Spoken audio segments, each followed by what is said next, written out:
영국을 여행하던 한 나그네가 관광지로 유명한 한 해안지대를 방문하게 되었습니다. 그곳에 가보았더니 많은 갈매기 떼들이 죽어가고 있는 그런 모습이 보였습니다. 그래서 죽은 갈매기를 치우고 있는 사람에게 질문을 했습니다. 왜 이렇게 많은 갈매기 떼들이 지금 죽어가고 있는 것이냐? 그랬더니 다음과 같이 설명을 해 주었습니다. 아시다시피 이곳은 관광지입니다.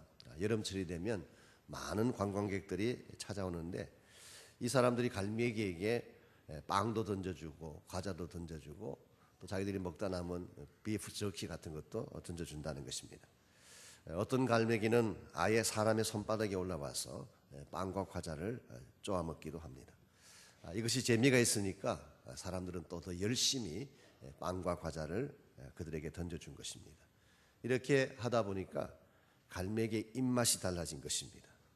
그들이 원래 먹던 자연적인 먹이가 있는데 그것은 먹고 싶어하는 식욕이 없어지고 과자, 빵, 또 비프 같은 이런 것만 먹는 갈매기로 입맛이 변한 것입니다. 여름철에는 별 문제가 없습니다. 관광객들이 와서 음식을 던져주니까. 그런데 이제 관광객이 없는 겨울철이 오면 갈매기는 먹을 것이 없어서 굶어 죽어간다는 것입니다. 사실은 자기들이 먹던 자연 음식이 있었음에도 불구하고 먹지 않아야 될 다른 음식들을 먹다 보니까 그들의 생명을 살게 했던 그 먹이를 놓치고 굶어 죽게 된 것입니다. 먹어야 될 것을 바로 먹지 못하면 결국 다른 것을 먹게 되고 다른 것을 먹게 되면 이와 같이 비참한 지경으로 나아갈 수가 있다는 것. 오늘 우리의 영적인 삶에도 마찬가지로 적용할 수가 있습니다. 우리가 참으로 먹어야 될 하나님 말씀을 먹지 아니하면 세상의 잘못된 것을 먹게 되어 있습니다. 믿음과 진리의 음식을 취하지 아니하면 세상 풍조나 세상 쾌락을 따라가게 되어 있습니다. 그래서 우리의 자녀들을 어릴 때부터 말씀으로 잘 가르쳐야 될 이유가 여기 있습니다. 어린 시절부터 말씀의 맛을 들이게 해놓아야지 나중에 장성해서도 세상 풍조를 먹으며 살지 않게 되는 것이지, 어릴 때 영적인 입맛을 잘못 들여놓으면 나중에 가서 고칠 수가 없다는 것입니다. 이런 면에서 우리 모두가 매일 무엇을 먹으며 살 것인가, 이것이 참으로 중요한 이슈입니다.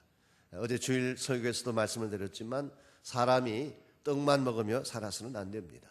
떡만으로 살 경우에 우리 인생은 황폐하여지고 방황하게 됩니다. 그러나 여호와 입에서 나오는 말씀을 먹고 살게 되면 우리 인생이 바른 푯대를 향한 건강한 인생이 되는 것입니다.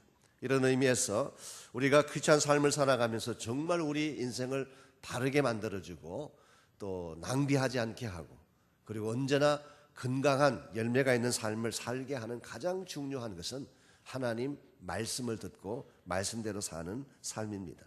그래서 이번 한 주간은 이 하나님 말씀에 대해서 우리 토요일까지 여러분에게 말씀을 증거해 드리려고 합니다. 우리가 하나님과 바른 사랑의 관계에 들어가면 하나님께서 말씀하기 시작합니다.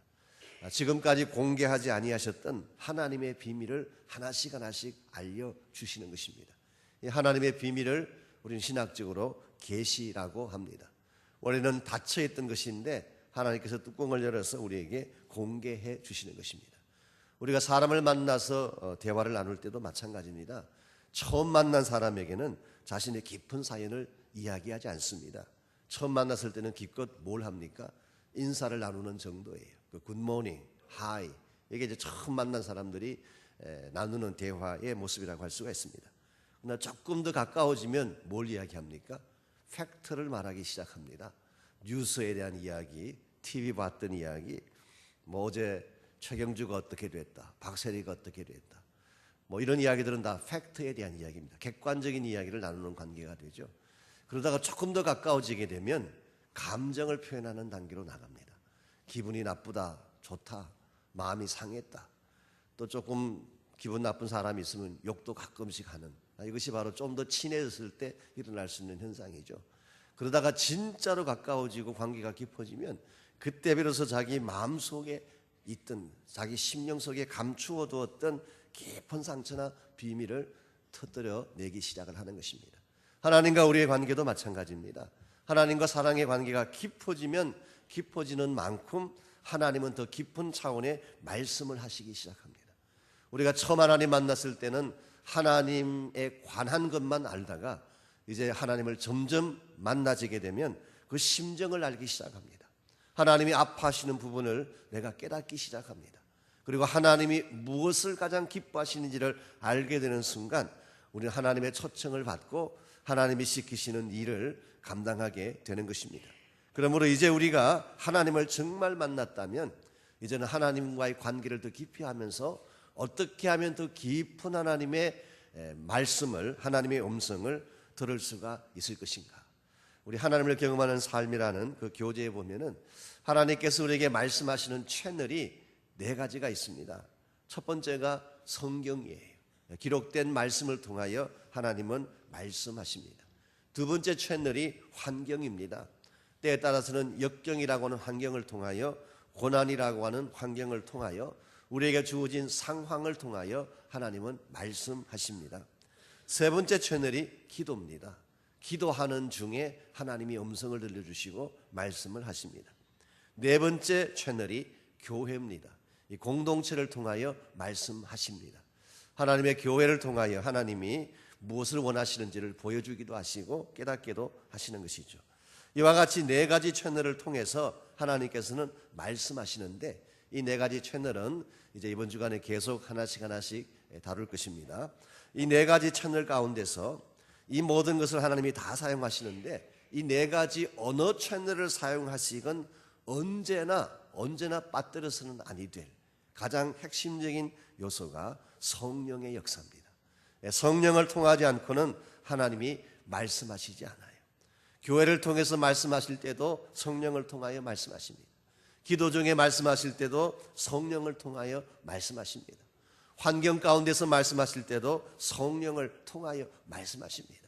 이번 우리가 성경 말씀을 읽을 때도 성령의 조명을 통하여 말씀해 주시는 것입니다. 그러므로 오늘 우리가 하나님의 음성을 정말 정확하게 듣기를 원한다면 성령의 음성을 귀 기울일 수 있는 그러한 것을 우리가 배워야 됩니다.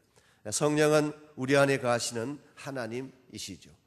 고린도전서 3장 16절에 보면 너희가 하나님의 성전인 것과 하나님의 성령이 너희 안에 계신 것을 알지 못하느냐. 우리 몸이라고 하는 것이 하찮아 보이지만 하찮은 것이 아닙니다. 성전이에요. 성령께서 거하시기 때문에 성전이 되는 것입니다. 혹시 여러분 가운데 몸을 마구 굴리는 분이 혹시 계신다면 조심하시기 바랍니다. 성전을 훼손하는 죄를 지을 수가 있기 때문에 몸 관리를 잘 하셔야 돼요. 아무 것이나 주워 먹고 그러시면 안 돼요. 이 거룩한 성전인데 그 안에 계신 성령께서 얼마나 불편해 하시겠어요. 가끔은 기침도 하실 것 같아요. 콜록콜록. 또 이상한 거 먹으시면 또 성령께서도 같이 이상해지실 수도 있습니다. 여러분께서 이 하나님의 성전, 성령께서 우리 안에 거하시는 하나님이시기 때문에 우리 모든 것을 다스릴 수가 있고 모든 생각과 모든 마음을 지배하실 수가 있습니다.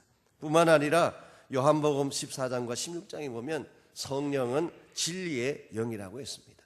진리의 영이신 성령께서 오시면 그가 너희를 모든 진리 가운데로 인도하시리라 예수님 말씀해 주셨어요. 그러므로 진리이신 하나님의 말씀을 우리가 바로 깨닫고 그 진리 가운데로 나아가려면 반드시 성령의 인도를 받아야만 합니다. 이와 같이 중요한 것이 성령이시기 때문에 우리가 성령을 따라서 말씀을 듣고 성령의 행하심을 따라서 순종할 때에 여러분의 삶의 변화가 일어나고 하나님만이 하시는 놀라운 역사들이 체험되어 집니다. 그렇다면 성령님은 어떻게 우리에게 말씀을 하실까요? 오늘 같이 봉독한 이 본문에 보시면 성령께서 말씀해 주셨던 좋은 예 하나가 소개되어 있습니다. 일반적으로 분류를 할 때에 구약 시대에는 주로 하나님이 선지자를 통하여 말씀을 많이 해주셨어요. 복음 시대, 예수님께서 살아계셨던 공생의 시대에는 예수님을 통해서 말씀을 하셨습니다. 이제 예수님께서 성천하신 후에 사도행전 이후부터 오늘날까지 이 시대에는 무엇을 통하여 말씀하실까요? 우리 안에 오신 성령을 통하여 말씀해 주시는 것입니다. 오늘 본문도 사도행전에 나타난 성령께서 말씀하시는 아주 티피컬한 예 중에 하나가 오늘 본문의 말씀입니다. 오늘 본문은 빌립이라고 하는 한 사람이 사마리아 땅에 내려가서 복음을 전했던 그 사건을 사도행전 8장 전체가 기록을 합니다. 빌립은 사도 중에 한 사람이 아니었습니다. 빌립은 요즘 말로 표현하면 목회자가 아니었어요. 7 집사 중에 한 사람이었습니다. 그러므로 우리가 흔히 말하는 평신도였다고 할 수가 있습니다. 여러분, 꼭 우리가 사도가 되고 사역자가 되어야만 일하는 것이 아닙니다. 하나님은 평신도를 통해서도 얼마든지 하나님의 역사를 이룩하실 수가 있어요. 이 빌립이 사마리아 땅에 내려가서 복음을 전하고 하나님 말씀을 선포합니다. 그런데 빌립은 말씀만 선포하는 것이 아니라 표적과 기사도 행하고 귀신을 쫓아내고 중풍병자와 안진뱅이도 일으켜 세웠습니다. 그 결과 온 사마리아 땅에 큰 복음의 부흥이 일어나고 그 성 전체가 큰 기쁨 가운데 사로잡히게 되었다고 성경은 기록합니다.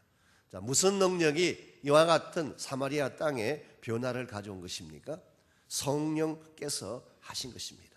오늘날도 우리 가운데 성령이 임하셔서 성령이 능력을 집행하여 주시면 여러분도 이와 같은 일을 행하실 수가 있어요. 저는 교회 나오시는 저희 교회 집사님들이나 성도님들 모두가 정말 빌립같이 하나님께 쓰임받기를 축원합니다.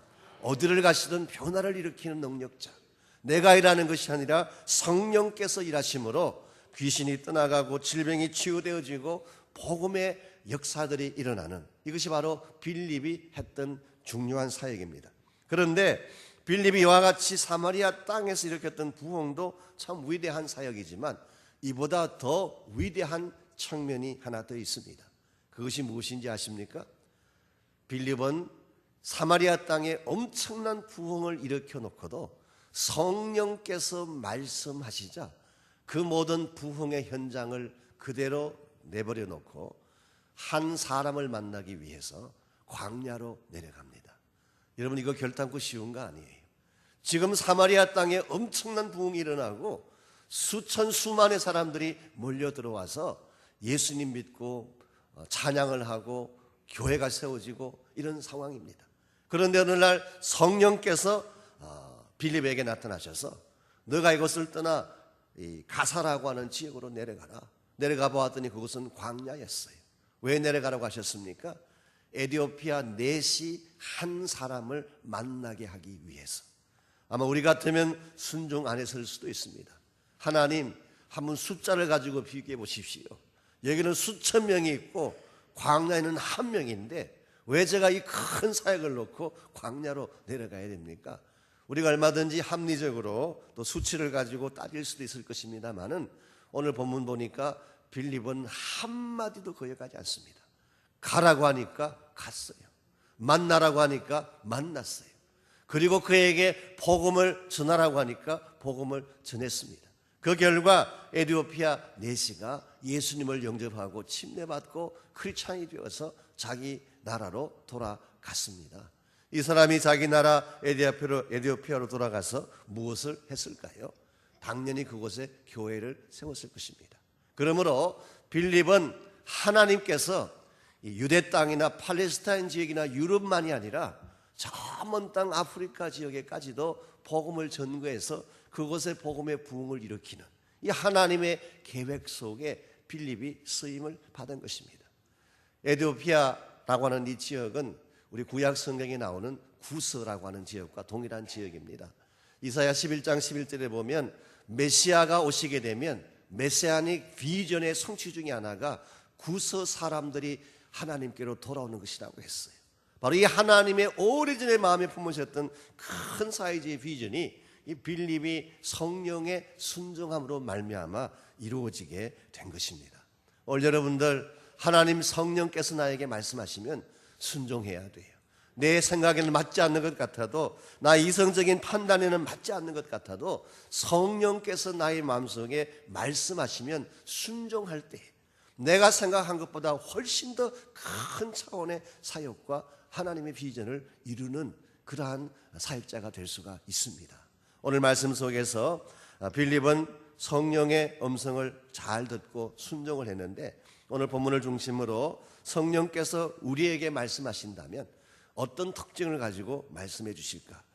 보편적으로 하나님께서 성령을 통하여 말씀하실 때 말씀하시는 보편적인 몇 가지 패턴이 있습니다. 첫 번째가 이것입니다. 독특하게 말씀하십니다. 성령님은 각 개인마다 독특하게 말씀하십니다. 유니크하게 말씀하세요. 하나님은 우리 한 사람 한 사람을 소중히 여기시기 때문에 여러분 한 분 한 분을 유니크하게 찾아오시고 여러분 한 분 한 분에게 독특한 말씀을 주세요. 절대로 도매금으로 말씀하시지 않습니다. 다른 사람에게 써먹었던 것도 써먹지 않으세요.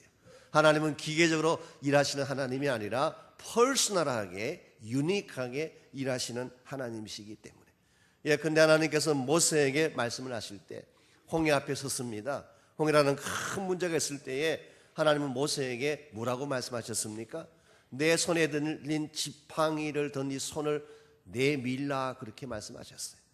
손을 내밀라라는 그 말씀을 듣고 손을 내밀었더니 바다가 갈라졌습니다. 그런데 여호수아가 가나안 땅에 들어가려고 할 때 요단 강이 가로막고 있었습니다. 그때도 여호수아가 지팡이를 내밀어서 요단강을 갈랐습니까? 하나님 그렇게 말씀하시지 않으셨어요. 여호수아에게는 제사장이 법궤를 메고 그 발을 요단강에 내어 디디라. 지팡이를 내민 것이 아니라 발을 내어 딛는 순간 요단강이 갈라진 것입니다. 하나님은 오늘 여러분에게 말씀하실 때도 독특하게 말씀하십니다. 그러므로 우리가 조심해야 될 것 중에 하나가 기계적인 방법으로 하나님을 경험하려고 하는 것은 대단히 위험한 것입니다. 하나님은 여러분 한 분 한 분을 소중히 여깁니다. 퍼스널하게 다루십니다. 유니크하게 만나주시는 것이 하나님의 방법이에요. 그래서 우리가 하나님을 만난 경험은 남들에게 설명해주면 잘 설명이 안 될 때가 많이 있어요. 왜냐하니까 하나님이 나를 독특하게 만나주신 나만의 비밀이요 나만의 기쁨이기 때문에 그렇습니다. 찬송가 499장에 보면 이런 가사가 나옵니다. 저 장미꽃 위에 있을 아직 맺혀있는 그때에 귀에 은은히 소리 들리니 주 음성 분명하다. 주가 나와 동행을 하면서 나를 친구 삼으셨네. 우리 서로 받은 그 기쁨은 알 사람이 없도다. 이게 여러분 신앙 체험이에요.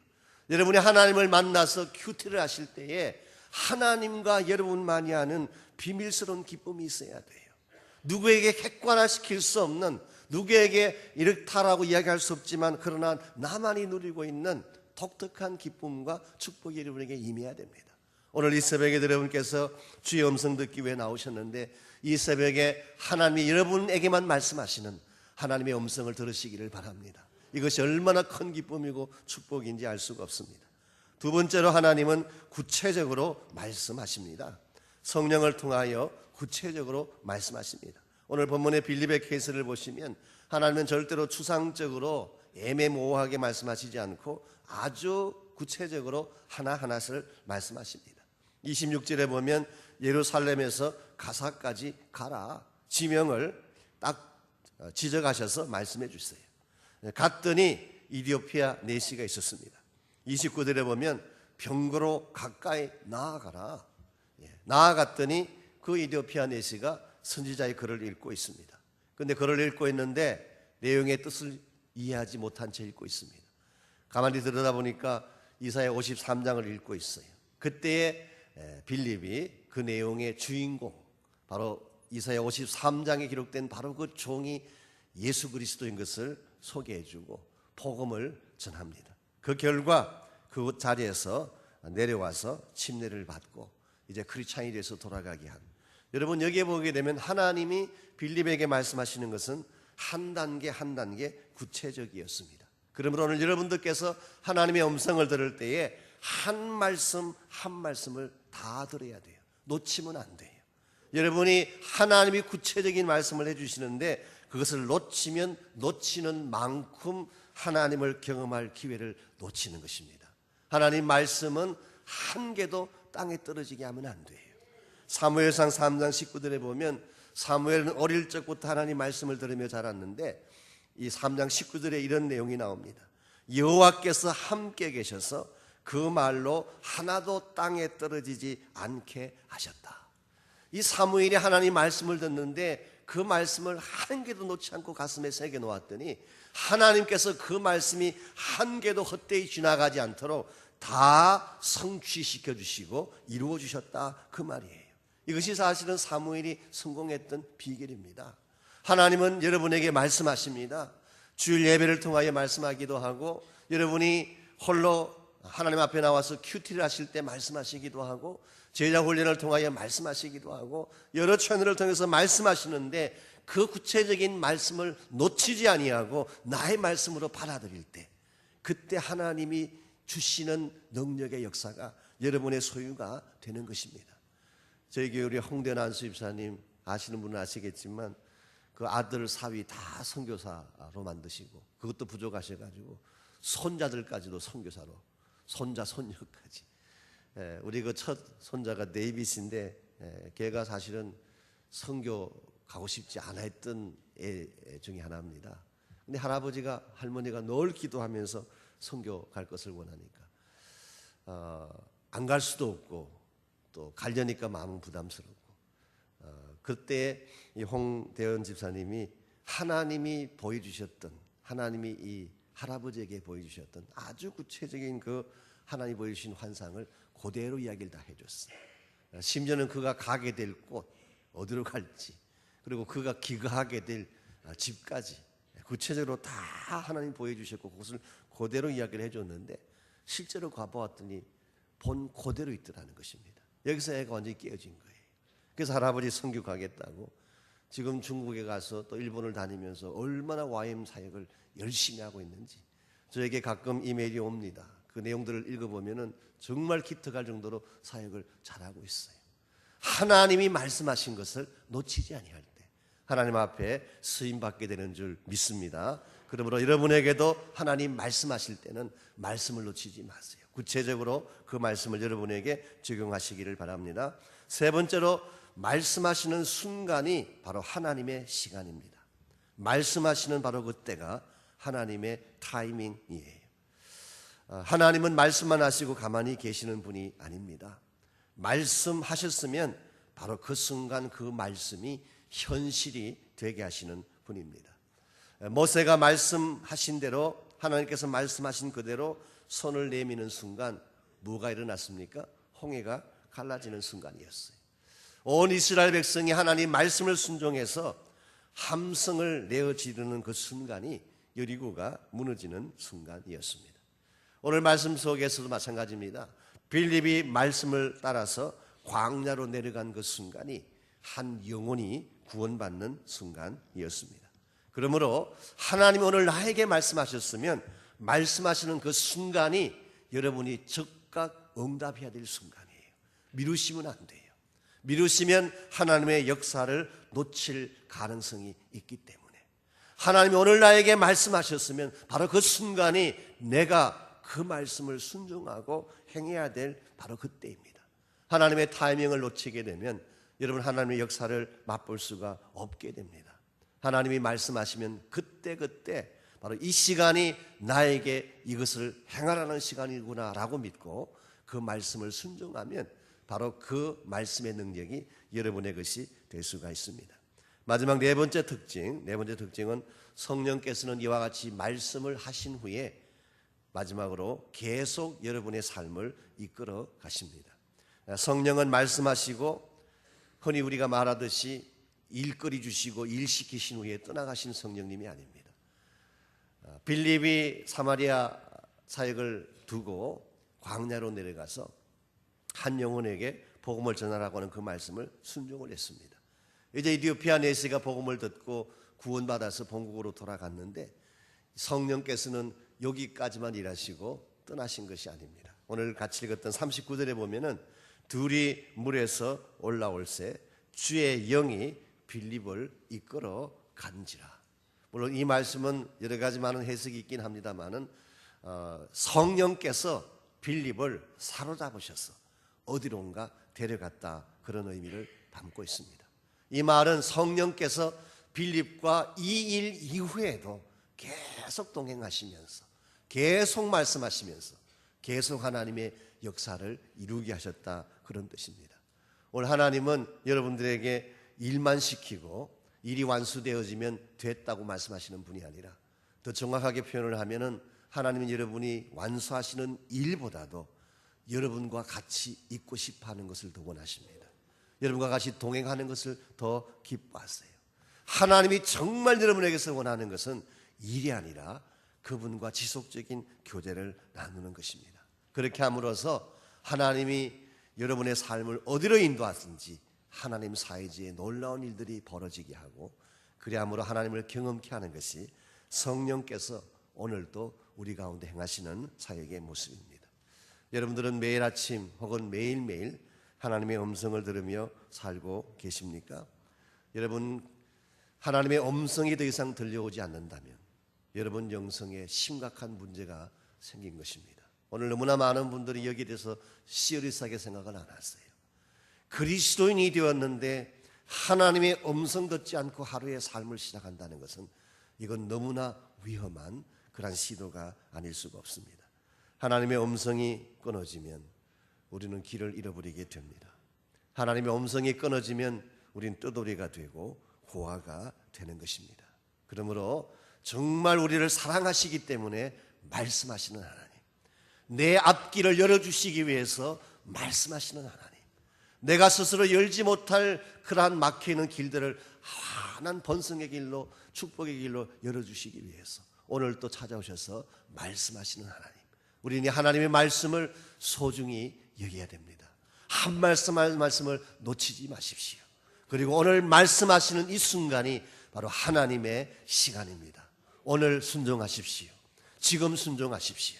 오늘 하나님께서 우리에게 하신 말씀이 있다면 그 말씀이 바로 오늘 나에게 행하라고 주신 말씀입니다. 오늘 이 새벽에 여러분 한 분 한 분이 정말 이 하나님의 음성을 듣고 이 하루를 시작할 뿐만 아니라 앞으로 여러분의 남은 생애 가운데에 성령께서 임재하셔서 시마다 때마다 말씀해 주시는 그런 놀라운 크리스찬들이 되시기를 주의 이름으로 축원합니다. 우리 한번 이 시간 같이 기도하겠습니다. 기도할 때에 이 시간 성령께서 내 마음 가운데 오셔서 내 마음을 만져주시고 나에게 성령의 음성을 들려달라고 기도하시기 바랍니다.